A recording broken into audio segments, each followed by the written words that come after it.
Hello guys, hope you are doing well. Welcome you all in my channel TRC Freak. आज के video में हम देखेंगे closure of company का procedure.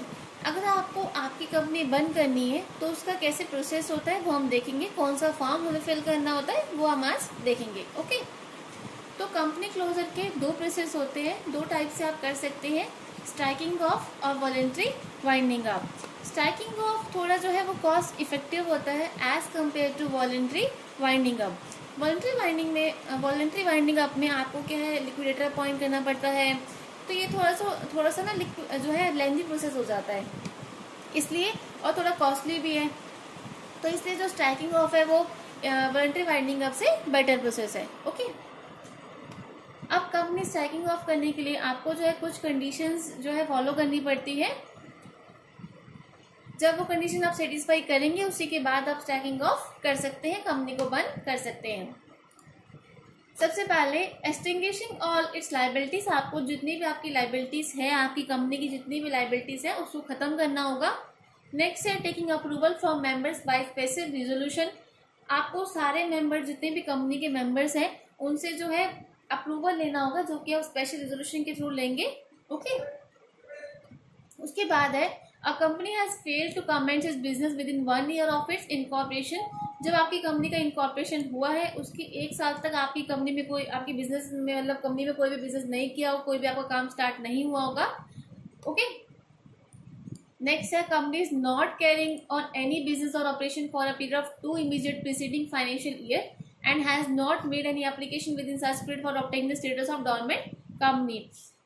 जिस ईयर में आपका इनकॉर्पोरेशन हुआ है उसके अगले 2 साल तक आपकी कंपनी में कोई भी जो है बिजनेस, कोई भी काम आप नहीं कर रहे होने चाहिए, जो आपकी जो है बिजनेस है वो इनऑपरेट होना चाहिए। ओके, नेक्स्ट है the subscriber to the memorandum have not paid the subscription which they had undertaken to pay the time of incorporation. Incorporation के टाइम पे जो उनके सब्सक्राइबर थे उन्होंने अंडरटेकन किया था कि वो सब्सक्रिप्शन फीस जो है पे करेंगे, लेकिन उन्होंने पे नहीं की और होएगी।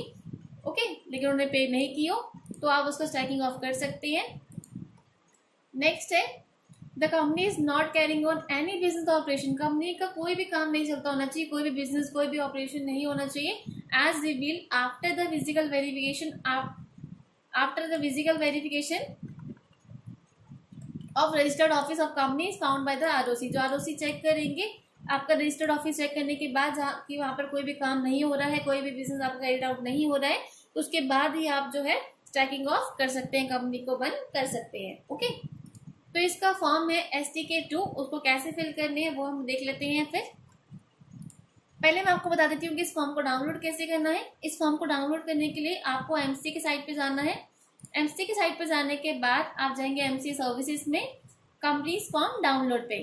कंपनीज फॉर्म डाउनलोड पे आने के बाद आपको Ctrl F करके सिंपली यहाँ लिखना है फॉर्म STK-T। तो ये देखिए, ये फॉर्म आपको यहाँ से मिल जाएगा। ये फॉर्म आपको इंस्ट्रक्शन किट के साथ भी अवेलेबल है और विदाउट इंस्ट्रक्शन किट भी, आप अपने कन्वीनियंस के अकॉर्डिंग इसको डाउनलोड कर लीजिएगा। ओके, हम इस फॉर्म को ऑलरेडी डाउनलोड कर चुके हैं, तो आइए देख लेते हैं फटाफट इसको फिल कैसे करना है। तो ये है form number STK2, application by company to ROC for removing its name from register of companies.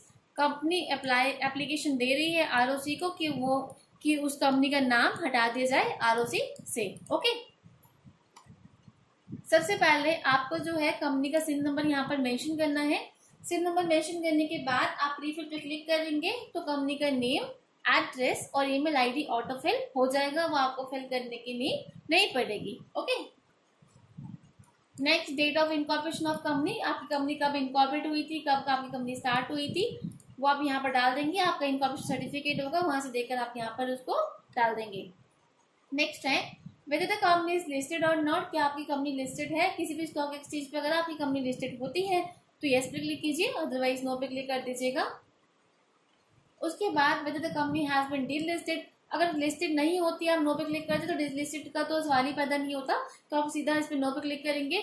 In case listed होती है उसके बाद आपकी कंपनी डिलिस्टेड करी जाती है तो यस पे क्लिक करेंगे। और जो डीलिस्टिंग अगर आप करते हैं तो आपका जो कंसर्न स्टॉक एक्सचेंज होगा वहां से आपको रिलेवेंट ऑर्डर मिला होगा, तो उस ऑर्डर की कॉपी भी आपको यहाँ पर ऑप्शनल अटैचमेंट में अटैच करनी पड़ेगी। ओके, तो नेक्स्ट है whether the company's activities are regulated by the sectoral regulator like RBI, SEBI, IRDAI etc. under a special act। क्या कंपनी की एक्टिविटी को भी रेगुलेट की जा रही थी किसी भी सेक्टोरल रेगुलेटर के द्वारा, लाइक RBI, SEBI, IRDAI? अगर किसी के द्वारा रेगुलेट की जाती है तो यस पे क्लिक कीजिए, अदरवाइज नो। नेक्स्ट पॉइंट है whether special resolution is pass for removal of name. क्या नेम रिमूवल के लिए आपने स्पेशल रेजोल्यूशन पास किया है? अगर आप स्पेशल रेजोल्यूशन पास करते हैं तो यस पे क्लिक कीजिए, अदरवाइज नो। 6 पॉइंट में कहता है brief description of main object of the company as per memorandum of association. MOA के अकॉर्डिंग आपका जो मेन ऑब्जेक्ट है कंपनी का, उसका ब्रीफ हमें यहाँ पर देना है। यहाँ पर आप उसको मेंशन कर दीजिएगा।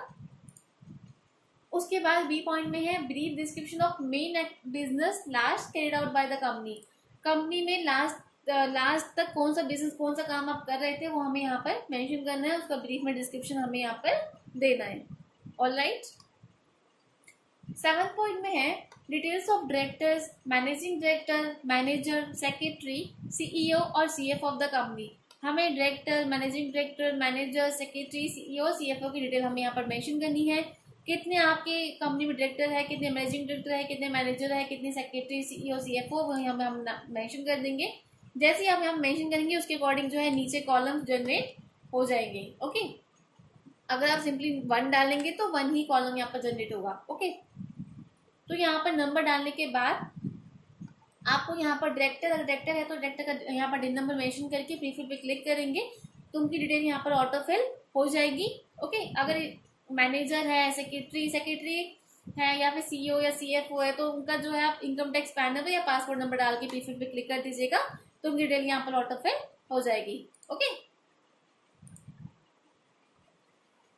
अगर डायरेक्टर चूज करते हैं तो इसमें से आपको बताना पड़ेगा कि मैनेजिंग डायरेक्टर है, अल्टरनेट डायरेक्टर है, additional director, director appointed in casual vacancy, nominee director, whole time director या मैनेजर या सेक्रेटरी, वो यहाँ से आपको चूज करना है। ओके, नेक्स्ट है whether there are litigation pending against or involving the company or any of its director। क्या कंपनी पर या डायरेक्टर पर कोई लिटिगेशन है, कोई केस वगैरह चल रहा है? अगर है तो यस पे क्लिक कीजिए, अदरवाइज नो पे क्लिक कर देंगे। नेक्स्ट है I son of daughter of. यहाँ पर जो है डायरेक्टर डिक्लेरेशन दे रहा है hereby make this application for removing की कंपनी का नाम जो हटा दिया जाए आरओसी से under section 248 of the act and declare that. अब यहाँ पर वो क्या डिक्लेरेशन देता है वो देखते हैं। कुछ पॉइंट्स दिए गए हैं, आइए फटाफट इसको रीड आउट कर लेते हैं। I have been authorise by the board of director, resolution number, यहाँ पर रेजोल्यूशन नंबर हमें मेंशन करना है कि बोर्ड ऑफ डायरेक्टर द्वारा मैं ऑथराइज किया गया हूँ, किस डेट पे किया गया हूँ वो यहाँ पर हमें मेंशन करनी है। To sign and submit this application for removal of name of the company from the register of company. ROC से मेरे को जो है हमारी कंपनी का नाम हटाना है, वो हम यहाँ पर लिख देंगे। नेक्स्ट है The application has been in accordance with the condition mentioned under subsection 1 and 2 of section 248 and subsection 1 of section 249। जो भी एप्लीकेशन मैंने डाली है वो जो है सबसेक्शन 1 और 2 ऑफ 248 के अकॉर्डिंग है। There is no inspection or investigation ordered and carried out or yet to be carried out or being carried out against the company। Company के अगेंस्ट कोई भी इंस्पेक्शन या फिर इन्वेस्टिगेशन नहीं हो रही है। और where inspection and investigation has been carried out, no prosecution is pending। कोई प्रोसिक्यूशन पेंडिंग नहीं है किसी भी कोर्ट में। नेक्स्ट है the company is neither having any public deposit. ना कंपनी की कोई पब्लिक डिपॉजिट है जो कि आउटस्टैंडिंग हो, ना ही कंपनी कोई भी is in default in is repayment of interest. ना ही कोई कंपनी पे डिफॉल्ट है कि मतलब उसने कोई इंटरेस्ट पे की जो रीपेमेंट नहीं करी हो। ओके, नेक्स्ट है the company does not have any outstanding loan secured और अनसिक्योर्ड। कोई भी कंपनी पे आउटस्टैंडिंग लोन, बकाया कोई लोन बचा हो या सिक्योर्ड या चाहे अनसिक्योर्ड लोन हो, वो हमें यहाँ पर डिक्लेरेशन दे रहा है कि कोई भी जो है आउटस्टैंडिंग नहीं है। The company does not have any dues toward income tax. कोई भी कंपनी पे ड्यूज नहीं है, चाहे इनकम टैक्स रिलेटेड हो या वैट या एक्साइज ड्यूटी या सर्विस टैक्स और एनी अदर टैक्स और duty by whatever name called payable to the central, जो कि हमें सेंट्रल स्टेट गवर्नमेंट को पे करना हो। ओके, नेक्स्ट है all the other liabilities of the company have been settle और डिस्चार्ज और एक्सटिंग्विश। जो भी लाइबिलिटीज थी कंपनीज की वो या तो सेटल कर दी गई है या फिर डिस्चार्ज या फिर एक्सटिंग्विश मतलब खत्म कर दी गई है। ओके, नेक्स्ट है all the requirements of the act and rules made thereunder relating to removal of name of the company from the register. जो भी हमने रिक्वायरमेंट्स थी एक्ट को लेकर, जो कि नेम को रिमूव करने के लिए जो भी हमने रिक्वायरमेंट्स थी वो हमने फुलफिल कर दी है। To the best of my knowledge and believe the information given in this application, जो भी मैंने इस फॉर्म में जो हमने इन्फॉर्मेशन भरी है वो करेक्ट है, कंप्लीट है। ठीक है, तो ये डिक्लेरेशन दी है डायरेक्टर ने। रिक्विसाइड जो फीस है वो भी मतलब हमने पे कर दी है। नेक्स्ट है I we understand that we shall be liable for punishment as provided under section 251 of the companies act 2013 if the application is found to be fraudulent at any stage with the meaning of section 251 deed with section 240 and 249 of the Companies Act 2013। इसमें वो कहते हैं कि अगर हमने कोई भी जो है इंफॉर्मेशन गलत भरी हो या फिर हमने कोई फ्रॉडुलेंट किया हो किसी भी स्टेज पर, तो हम लोग जो है पनिशमेंट के लायबल रहेंगे। अगर हमने कोई भी डिफॉल्ट किया हो, कोई भी फ्रॉड किया हो, तो हम जो है पनिशमेंट के लायबल हैं। ओके, उसके बाद आता है अटैचमेंट का पार्ट। अटैचमेंट में आपको क्या क्या अटैच करना है, आइए फटाफट देख लेते हैं। सबसे पहले है statement of account showing the asset and liabilities of the company made up to a date not more than 30 days before the date of application certified by chartered accountant. सबसे पहले हमें स्टेटमेंट ऑफ अकाउंट लगाना है जिसमें asset and liabilities show कर रही हो। उसके बाद है copy of board resolution authorising the filing of its application. Board resolution जो पास होगा उसकी कॉपी हमें अटैच करनी है। Next, copy of special resolution passed और copies of consent obtain under subsection 2 of section 248 as applicable. उसके बाद हमें स्पेशल रिजोल्यूशन की कॉपी अटैच करनी है इसमें। नेक्स्ट है indemnity board to be given individually और collectively by the director. Indemnity board जो दिया गया था इंडिविजुअली या फिर डायरेक्टर्स के द्वारा, जो कि फॉर्म होता है STK 3 में, वो हमें अटैच करना है। नेक्स्ट है affidavit in form number STK 4। Affidavit हमें अटैच करना है जो कि होता है फॉर्म नंबर STK 4 में। और इसके अलावा other attachment as per rule applicable rule के अकॉर्डिंग अगर कोई और अटैचमेंट हमें लगानी है तो हमें लगा देंगे। जैसे मैंने आपको बताया था कि ऊपर अगर डी लिस्टेड होता है तो उसका भी ऑर्डर जो मिला होगा वो हमें अटैच करना है। उसके अलावा हमें लगाना है ऑप्शनल अटैचमेंट। इसमें आप डायरेक्टर्स के जो डिटेल वगैरह लगा सकती है, उनका पैन कार्ड, आधार कार्ड अगर आप लगाना चाहें वो हम अटैच कर सकते हैं। इनके अलावा कोई भी अदर रेलिवेंट डॉक्यूमेंट्स आप अटैच करना चाहते हैं तो हम यहाँ पर अटैच करते हैं। KYC वगैरह जो अगर हम देना चाहते हैं तो वो भी हम यहाँ पर अटैच कर देंगे। तो आइए हम देख लेते हैं कि इसका फॉर्मेट कैसे कैसे होता है। जो भी हमें अटैचमेंट लगानी है, इसके जो भी फॉर्मेट है वो मैं डिस्क्रिप्शन बॉक्स में अटैच कर दूंगी, तो आपको उसकी टेंशन लेने की नीड नहीं है। आप वहाँ से देखकर उसको डाउनलोड कर लीजिएगा और अपने अकॉर्डिंग उसमें चेंजेस कर लीजिएगा। आइए देख लेते हैं फटाफट। सबसे पहले है बोर्ड रिजोल्यूशन जो पास हुआ था उसकी कॉपी, उसका जो फॉर्मेट है वो इस टाइप का है। ये जो है हमें कंपनी की लेटर हेड पे लगाना है। ठीक है, certified true copy of the resolution pass the time of meeting of board of director of, यहाँ पर कंपनी का नाम डालेंगे, held at the registered office of the company at date mention करेंगे। ठीक है, यहाँ पर जो है एड्रेस आएगा और डेट आ जाएगी। ओके, नेक्स्ट है resolve letter the consent of board of director hereby according to make an application registered of company का एप्लीकेशन डाल रहे हैं। यहाँ पर जो ROC होगा वहाँ का स्टेट नेम हमें मेंशन करना है। ये कहते हैं कि हमें जो है स्टार्टिंग ऑफ करना है कंपनी का नेम ROC से, वो हमें यहाँ पर ये जो है रिजोल्यूशन पास कर रही है। नेक्स्ट है यहाँ पर डायरेक्टर का नाम देना है, जो भी डायरेक्टर ऑथराइज डायरेक्टर होगा उसमें यहाँ पर उनका नाम दे देंगे। Hereby request to make an application to give necessary affidavit and indemnity board director देगा under section 240 of the Companies Act 2013 as per the draft of the same as placed before the meeting duly initiated by the chairman for the purpose of identification in order to get the name of the company stuck off from the ROC। Okay, तो ये है board resolution. आपको इस type में इसको पास करना है। यहाँ पर दोनों डायरेक्टर्स के नाम आ जाएंगे और दिन नंबर आपको यहाँ पर मेंशन करना है। ओके, तो ये था बोर्ड रिजोल्यूशन का फॉर्मेट। अब हम नेक्स्ट देखते हैं स्पेशल रिजोल्यूशन। स्पेशल रिजोल्यूशन का फॉर्मेट है ये भी आपको जो है कंपनी की लेटर हेड पे निकालना है। इसमें भी सेम वही रिजोल्यूशन ये पास करते हैं कि the consent of members of companies be hereby according to the board of director to make application for the register of company, कि हम कंपनी का जो नेम है वो ट्रैकिंग ऑफ कर रहे हैं ROC से।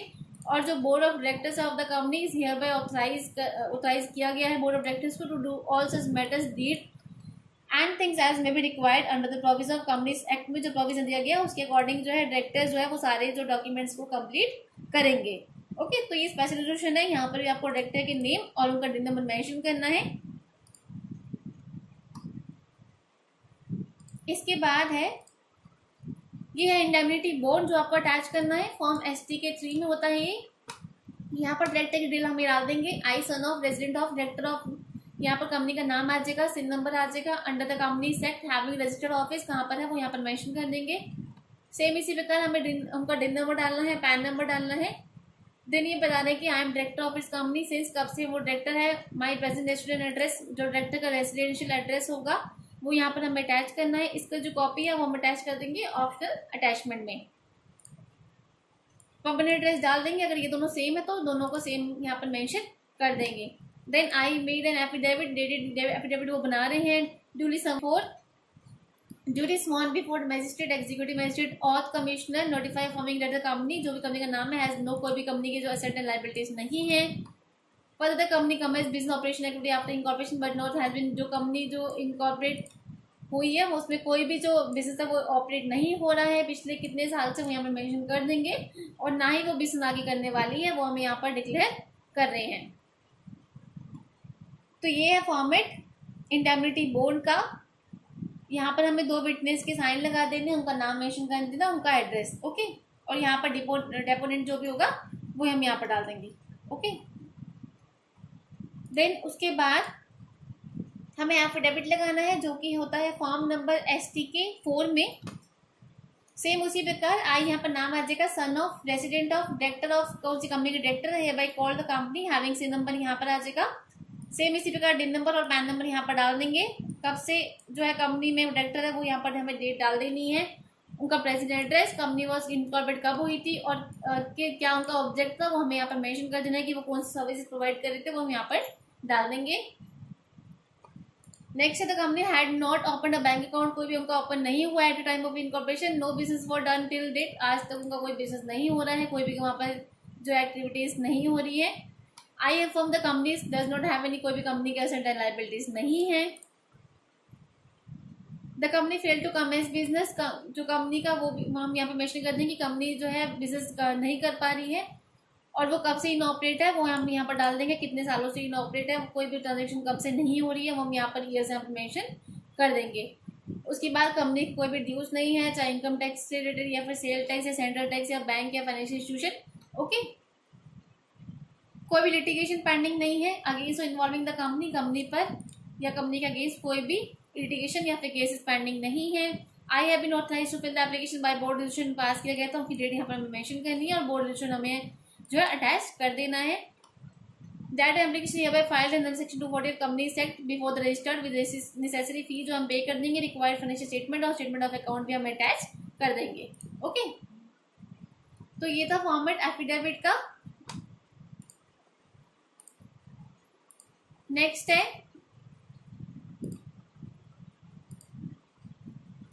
Statement of account. Statement of account हमें इस फॉर्म में हम इसको लगा देंगे, फॉर्म नंबर STK 8 में होता है कि कंपनी का नेम आ जाएगा, सिन नंबर। देन पार्ट A में जो भी सोर्सेज ऑफ फंड है वो हम यहाँ पे मेंशन कर देंगे, capital, reserve and surplus, loan fund कितने, secured loan from bank, secured loan from government, other secured loan, debentures, unsecured loan, deposit. Then यहाँ पर टोटल लोन फंड आ जाएगा। उसके बाद एप्लीकेशन ऑफ फंड का है, कहाँ का हमने उसको पहले हमने जो है कहाँ से हमने फंड इकट्ठा किया, उसके बाद हमने उस फंड को कहाँ का लगाया वो हम यहाँ पर दिखाएंगे कि कंपनी के फिक्स एसेट कितने थे, इन्वेस्टमेंट कितनी है, करंट एसेट, लोन एडवांसेस कितना है, उसमें से करंट लायबिलिटी माइनस करके वो यहाँ पर दिखा देंगे, पेबल्स कितने, अदर, ओके। देन कोई मिसलेनियस एक्सपेंडिचर किया गया to the return extend, no return of नहीं किया हो या फिर एडजस्ट नहीं किया हो तो यहाँ पर आ जाएगा। देन प्रॉफिट एंड लॉस जो भी होगा वो यहाँ पर हम मेंशन कर देंगे, ओके। देन यहाँ पर जो है इस फॉर्म को कौन सर्टिफाई करेगा, चार्टर्ड अकाउंटेंट इस फॉर्म को सर्टिफाई कर देगा। देन उनका जो है मेंबरशिप नंबर हम यहाँ पर मेंशन कर देंगे। तो ये सारे फॉर्म्स है जो आपको अटैच करने हैं इस फॉर्म में। यहाँ पर आपको सारी अटैचमेंट लगा देनी है और जो भी डायरेक्टर्स के डॉक्यूमेंट्स हैं जो आपको लगाने हो, पैन कार्ड, आधार कार्ड, वो आप जो है ऑप्शनल अटैचमेंट में लगा दीजिएगा, ओके।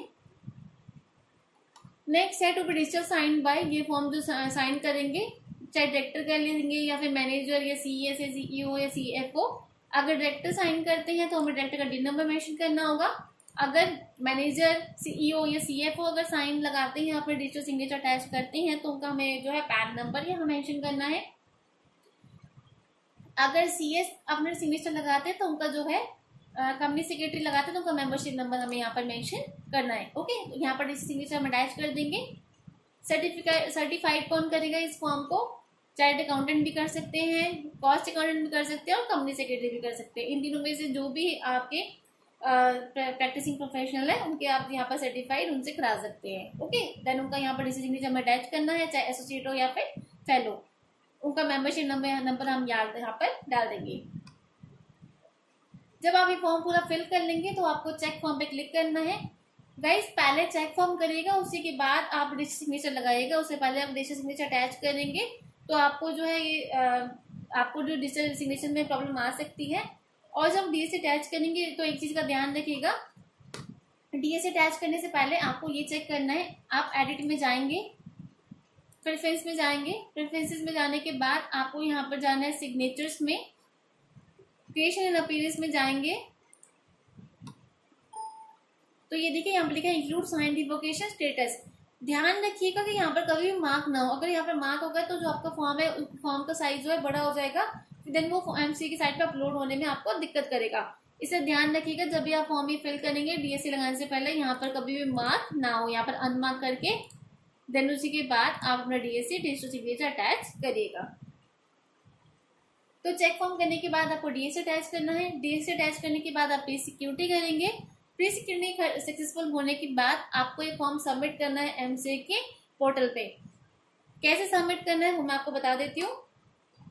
इस फॉर्म को सबमिट करने के लिए आपको एमसी की साइट पे जाना है। एमसी की साइट पे जाने के बाद आप जाएंगे माई वर्क स्पेस में।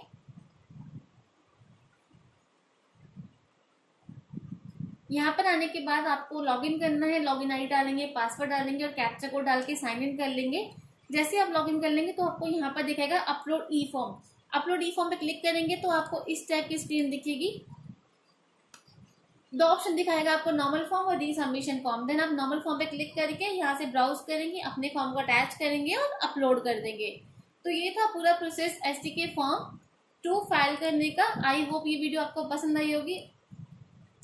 इस फॉर्म रिलेटेड कोई भी आपको दिक्कत आती है तो आप कमेंट बॉक्स में कमेंट करके बता दीजिएगा, हम आपको वहाँ पर उसका रिप्लाई ज़रूर करेंगे।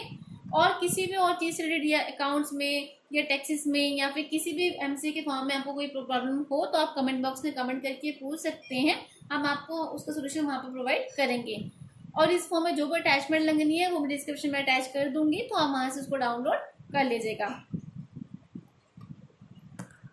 Okay guys, thank you so much, have a nice day.